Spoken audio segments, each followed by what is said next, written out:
Bolivia faces a crippling fuel shortage that has stalled transportation, construction and agriculture, sparked protests and roadblocks, and is complicating preparations for the country's presidential runoff. Long queues at service stations have formed in major cities, with drivers sometimes waiting days to refuel. Drone footage showed extensive lines in Alto. Transport unions in Cochabamba have staged marches and blockades, and public transport in Santa Cruz is operating at roughly 60% capacity.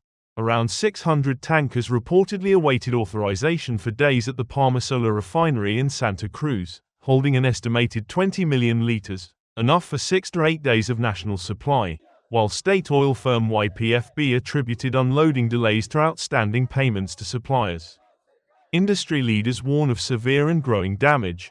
The Eastern Transport Chamber likened the situation to a body in intensive care, and the Cochabamba Chamber of Construction said projects are stalled amid shortages, lack of foreign currency and rising prices.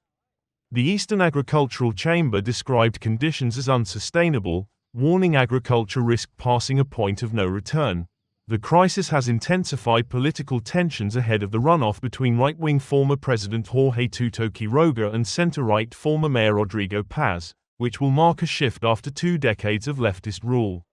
Officials say fuel scarcities and depleted dollar reserves have contributed to Bolivia's worst economic performance in nearly 40 years, with acute shortages of fuel and hard currency and annual inflation above 23% eroding support for the outgoing socialist government.